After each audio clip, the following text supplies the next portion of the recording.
Bank Nifty future analysis. Bank నిఫ్టీలో 4000 points upside view ఉంది. Maximum bank Nifty 51,260 test చేసే chance ఉంది. But ఇది 1 డే ఆర్ 1 వీక్లో జరిగే మొమెంటం కాదు. Maximum May ending or June first half కల్లా బ్యాంక్ నిఫ్టీ ఈ లెవెల్ని టెస్ట్ చేసే ఛాన్స్ ఉంది. సో అది ఎలాగో ఇప్పుడు చూద్దాం. First bank Nifty 1 month time ఫ్రేమ్లో ఈ స్వింగ్ హైస్ని అబ్జర్వ్ చేస్తే ఎవ్రీ స్వింగ్ హై బ్రేక్ అయిన తర్వాత maximum bank Nifty 2200 points upside move అయింది. సో రీసెంట్గా బ్యాంక్ నిఫ్టీ ఈ స్వింగ్ హైని బ్రేక్ చేసింది. సో ఈ స్వింగ్ హైని బేస్ చేసుకొని అప్సైడ్ 2200 పాయింట్స్ అంచనా వేసిన 51,000 వరకు రేంజ్ ఉంటుంది.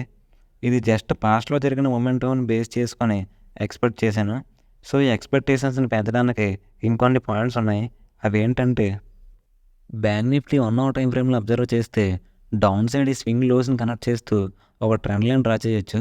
So bank Nifty already step by step up side move అవుతుంది. సో ఈ ట్రెండ్ లైన్ బేస్ చేసుకుని అప్ సైడ్ మూవ్ అయ్యే ఛాన్స్ ఉంది.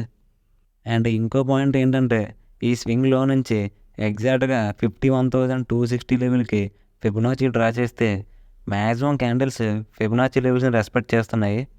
1, 2, 3, 4, 5, 6, 7, 8 ఎగ్జాక్ట్గా ఈ ట్రెండ్ లైన్కి అటాచ్ అయ్యి ఉన్న ఈ 0.7 లెవెల్ని టెస్ట్ చేసింది. సో ఈ ట్రెండ్ లైన్ బేస్ చేసుకొని ఈ ఫిబొనాచి రేంజ్ని చూస్తే 4000 పాయింట్స్ అప్సైడ్ వ్యూ ఉంది.